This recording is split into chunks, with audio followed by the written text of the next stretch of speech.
बहुत पुरानी बात है। एक बहुत सुंदर नगरी के सामने दो भिक्षु अपने गुरुजी के साथ भिक्षा मांगते हुए गुजर रहे थे। तभी गुरुजी की नजर उस सुंदर नगरी पर पड़ी।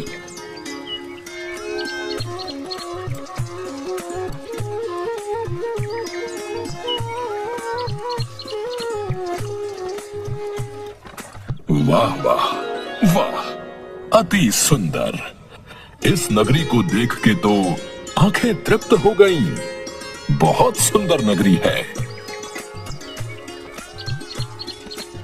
हाँ गुरुजी, बिल्कुल सही कहा। बहुत सुंदर नगरी है। बस यहाँ भिक्षा भी सुंदर मिल जाए तो आनंद ही आनंद है। बिल्कुल सही फरमाया प्रेमपाल। अब बस इस नगरी में झोली भर मिठाइयाँ और पकवान मिल जाएं, फिर तो आनंद ही आनंद है। अच्छा अच्छा, ठीक है। चलो अब ध्यान से सुनो। कुछ भिक्षा में मिले तो भगवान को भोग लगे। बच्चा प्रेमपाल, तुम नगरी में पूर्व दिशा की ओर जाओगे और बच्चा वीरपाल, तुम नगरी में पश्चिम दिशा की ओर जाओ और जो भिक्षा में मिले सहज स्वीकार कर सूरज ढलने से पहले यही मिलना। चलो चलो, अब भिक्षा के लिए प्रस्थान करो। जी जी महाराज।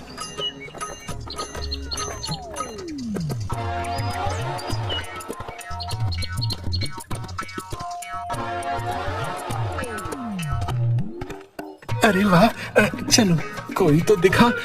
ऐसा करता हूँ, एक बार राशन का दाम पूछता हूँ। अगर सस्ता हुआ तो थोड़ा ले चलूंगा अपने साथ। गुरुजी महाराज बड़े प्रसन्न होंगे। क्यों बनिए, आटे का क्या भाव है? अरे अरे बाबा जी, प्रणाम बाबा जी। टके सेर बाबा जी। और चावल? वो भी टके सेर। और चीनी? चीनी क्या भाव दी? टके सेर। सब टके सेर? ये सब सच है क्या? एक बार दूसरी दुकान में पूछ कर देखता हूँ, उधर का क्या हाल है।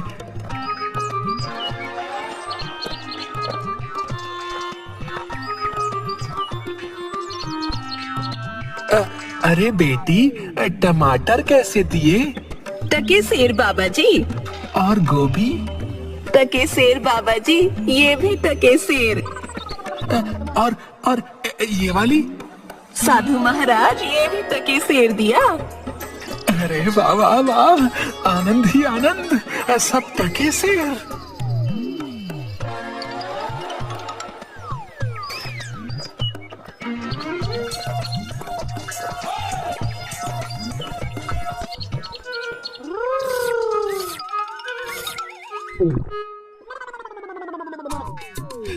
ओ भाई हलवाई, मिठाई किस भाव देते हो?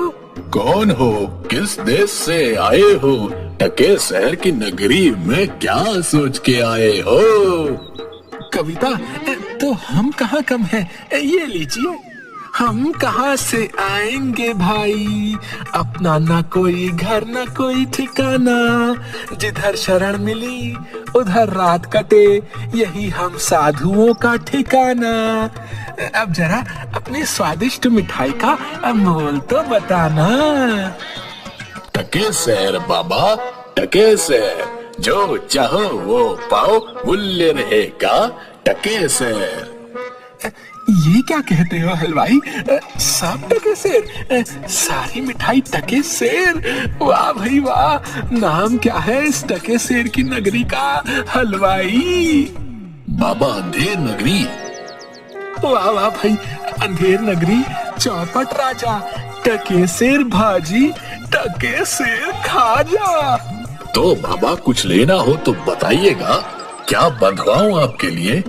बच्चा, मांगकर 5 पैसे लाया हूँ, सबकी मिठाई कर दो। हाँ,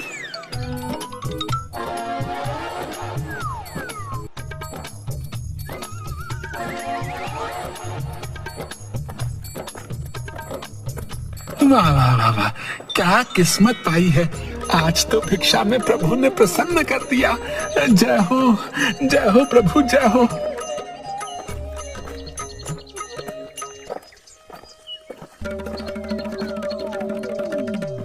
बच्चा वीरपाल, क्या भिक्षा लाए? गठरी तो बहुत भारी मालूम होती है।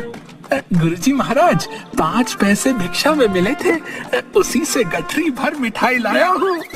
अरे बच्चा, 5 पैसे में गठरी भर मिठाई? ये कौन सी नगरी है? अंधेर नगरी, चौपट राजा, टके शेर भाजी, टके शेर खाजा। अरे राम राम राम राम, राम बचाए लाखों पाए। बच्चा, ऐसी नगरी में तो एक क्षण बिताना भी हमारे लिए उचित नहीं, जहां टके शेर भाजी और टके शेर खाजा बिकता है। गुरुजी, ऐसा तो संसार भर में कोई देश नहीं है जहां 2 पैसे पास रहने से मजे से पेट भरता है। मैं तो इस नगरी को छोड़कर नहीं जाऊंगा। हाँ, देख बच्चा, पीछे पछताएगा। मैं तो इस नगरी में एक पल भी नहीं रहूंगा। देख, मेरी बात मान, पीछे पछताएगा। मैं तो जाता हूँ, पर इतना कह देता हूँ कि कभी संकट पड़े तो याद करना। देख वीरपाल, क्यों जिद करता है? जब गुरुजी ने कहा चल, तो चल यहाँ से। यहाँ रुकना उचित नहीं। अरे जा जा चिपकू कहीं का, चिपका रहे अपने गुरुजी से। मैं तो इस नगरी में पेट भर खाऊंगा। तू भूखा भिक्षा मांग, मैं नहीं जाने वाला।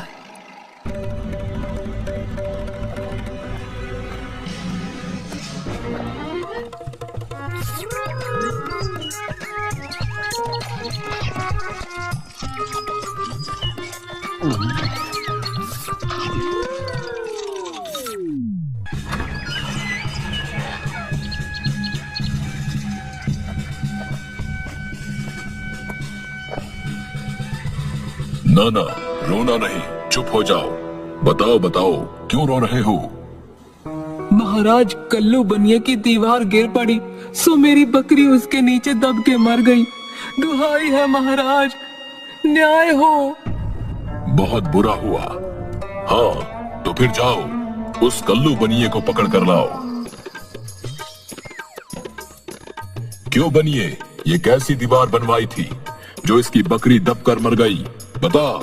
महाराज, मेरा कुछ दोष नहीं, कारीगर ने ही ऐसी दीवार बनाई कि गिर पड़ी, इसमें मेरा कुछ दोष नहीं। ये तो बेकसूर है, छोड़ दो इसे और कारीगर को पकड़ कर लाओ।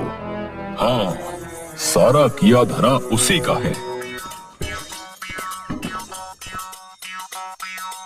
क्यों कारीगर, इसकी बकरी क्यों मर गई?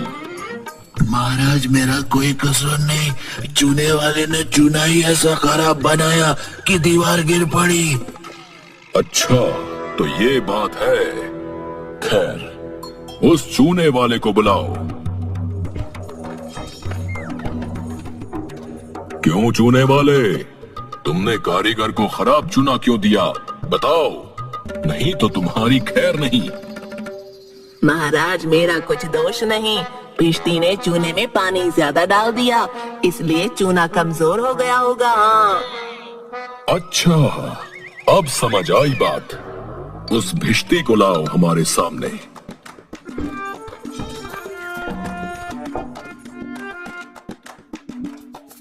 क्यों भिश्ती, इतना पानी क्यों मिलाया तुमने कि इसकी दीवार गिर पड़ी और बकरी दबकर मर गई? महाराज, गुलाम का कोई कसूर नहीं, कसाई ने मशक ही इतनी बड़ी बना दी थी कि उसमें पानी ज्यादा आ गया। अच्छा, कसाई को लेकर आओ और इस भिश्ती को निकालो यहां से। क्यों कसाई, तुमने ऐसी मशक क्यों बनाई? महाराज, घड़िया ने टकेसर में इतनी बड़ी भेड़ मुझे बेची कि मशक बड़ी बन गई।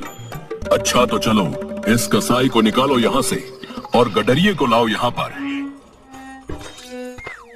क्यों गडरिये, ऐसी बड़ी भेड़ क्यों बेची तुमने? महाराज, उधर से कोतवाल साहब की सवारी आ रही थी, इस कारण मैंने छोटी बड़ी भेड़ का ख्याल ही नहीं किया। मेरा कुछ कसूर नहीं। अच्छा, इसको अब निकालो और कोतवाल को पकड़ कर लाओ। महाराज मेरा कसूर कैसे? मैं तो शहर के इंतजाम के लिए आया था। भला अगर अपना काम नहीं करूंगा तो अपना फर्ज कैसे निभाऊंगा? ये तो बड़ा गजब हुआ। कहीं ऐसा ना हो कि ये बेवकूफ अपने चक्कर में पूरे नगर को फूंक दे। नहीं नहीं, तुमने इतनी धूम से सवारी क्यों निकाली? हाँ हाँ मंत्री जी, सही कह रहे हैं। तुमने इतनी धूम से सवारी क्यों निकाली, जिसका परिणाम ये हुआ कि बकरी मर गई। लेकिन महाराज हम अब कुछ नहीं सुनना चाहते। ले जाओ इसे और फांसी पर चढ़ा दो।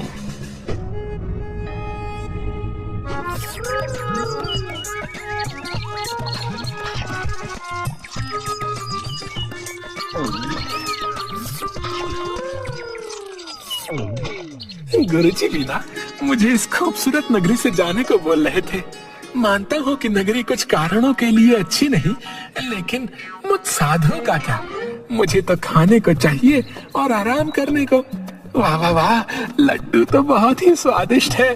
कुछ ही दिन हुए हैं अभी नगरी में, कहीं मैं मोटा तो नहीं हो गया? तभी राजा के कुछ सिपाही वीरपाल को घेर लेते हैं। यही मोटा सही है। चल जरा चल, मिठाई खाकर खूब मोटा हो रहा है। आज मजा मिलेगा तुझे। अरे ये आफत कहाँ से आई? अरे भाई, मैंने तुम्हारा क्या बिगाड़ा है जो मुझे पकड़ते हो? आप तो बड़े मोटे हैं, इसलिए फांसी लगेगी आपको। हाँ। मोटा होने से फांसी? अरे अरे, ये कहाँ का न्याय है? अरे साधुओं से हंसी नहीं की जाती। बच्चा जाओ जाओ यहाँ से, मैंने भोजन कर लिया है, अब साधना का वक्त है, जाओ। साधना तो हम करवाएंगे। जब सूली पर चढ़ जाओगे तब पता चलेगा कि फांसी है या हंसी है। सीधी तरह चलते हो या घसीट कर ले जाएं। बात क्या है? एक साधु आदमी को बिना किसी बात के फांसी पर चढ़ाना चाहते हो? बात ये है कि कल कोतवाल को फांसी का हुक्म हुआ था, लेकिन जब फांसी देने को उसे ले गए तो फांसी का फंदा बड़ा निकला और हमारे कोतवाल साहब तो दुबले हैं। फिर हम लोगों ने महाराज से अर्ज किया। इस पर हुक्म हुआ कि एक मोटा आदमी पकड़कर फांसी दे दो, क्योंकि बकरी मरने के अपराध में किसी ना किसी को तो सजा मिलनी जरूरी है ना, नहीं तो सच्चा न्याय हो नहीं पाएगा। हे प्रभु, इस पापी पेट के चक्कर में मैंने गुरुजी की बात न मानी। हे बाप रे, मुझ पे कसूर को क्यों फांसी दे रहे हो? अरे भाइयों, कुछ तो धर्म का ख्याल करो। अरे मुझे छोड़ दो मुझे। मैंने गुरुजी का कहना क्यों नहीं माना? उसी का फल है। गुरुजी कहाँ हो? गुरुजी, मुझे अभी नहीं मरना गुरुजी।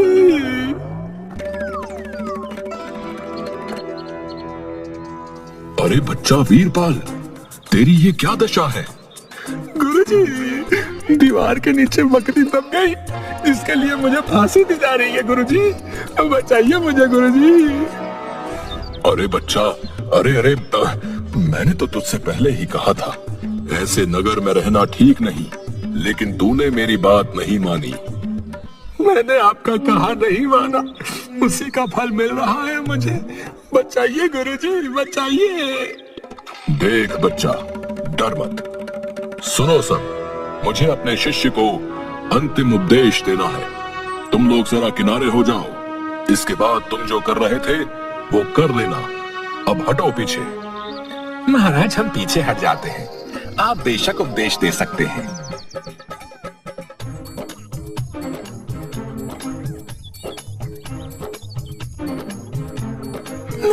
तब तो गुरुजी, हम अभी फांसी पर चढ़ेंगे।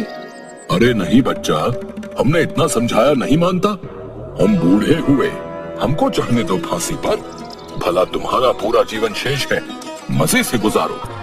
नहीं गुरुजी, स्वर्ग जाने में बूढ़ा जवान क्या? आप सिद्ध हैं गुरुजी, आपको गति अवगति से क्या मतलब? मैं चढ़ूंगा फांसी पर। भाई, ये क्या मामला है? अभी तक तो ये मोटा साधु रो रहा था, लेकिन अब ये पहले फांसी पर चढ़ने के लिए लड़ रहा है। समझ में नहीं आता। महाराज को इसकी खबर देकर आता हूँ। सैनिक तुरंत महाराज के पास जाते हैं। महाराज, एक चेले से मिलने गुरु आया, कुछ कान में बोला। तभी से गुरु चेले में फांसी पर चढ़ने के लिए लड़ाई चल रही है। गुरु कहता है मैं चढ़ूंगा, चेला कहता है मैं चढ़ूंगा। ये क्या माजरा है, पता लगाना पड़ेगा।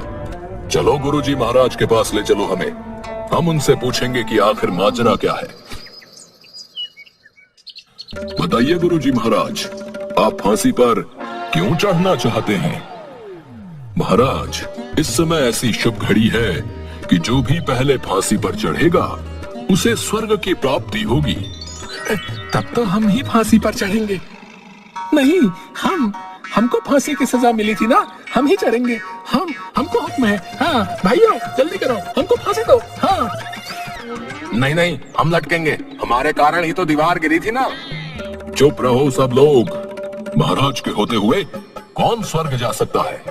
हमको फांसी पर चढ़ाओ, जल्दी जल्दी करो।